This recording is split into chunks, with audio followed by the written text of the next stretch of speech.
Members of the Serena mediation team that negotiated the national accord following Kenya's disputed election last year met to evaluate the country's progress in implementing agreed reforms under the four mediation agendas. The meeting, however, comes on the eve of a government trip to Geneva and the International Criminal Court of Justice at The Hague to separately meet former UN Secretary General Kofi Annan and ICC prosecutor Moreno Ocampo over the challenges the government is facing in its bid to prosecute perpetrators of the post-election violence atrocities. I head to Geneva to meet with the Secretary Kofi Annan, and thereafter I will go to The Hague to meet with the prosecutor, the judges, the court system, and so on and so on.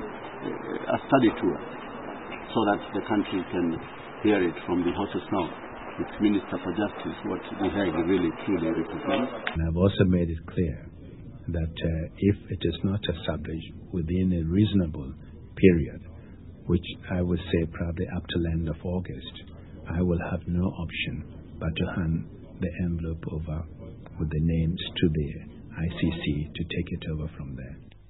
While Mutula had initially scoffed at Annan's ultimatum, warning that he would hand over the list of suspects in the Waki envelope to The Hague if the government does not establish a local tribunal by August, the Justice Minister has seemingly softened his stance. The impression right now is that if the local tribunal as originally structured were taken to Parliament, it would again be defeated. But a man like me doesn't give up.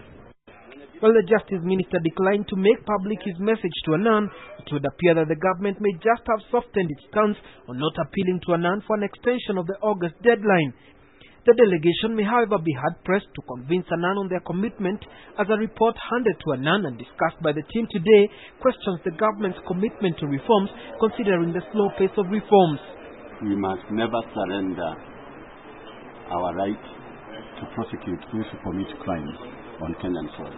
We still have not cleared issues surrounding what you would call impunity. There are challenges that relate to the tribunal.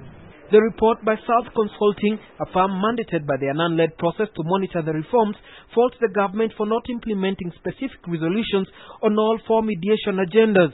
These include failure to disband all armed militia and gangs, failure to resettle all internally displaced persons, failure to address impunity by trying those bearing greatest responsibility for atrocities in the post-election chaos, and the persistent wrangles in the Grand Coalition government that threaten the country's political stability.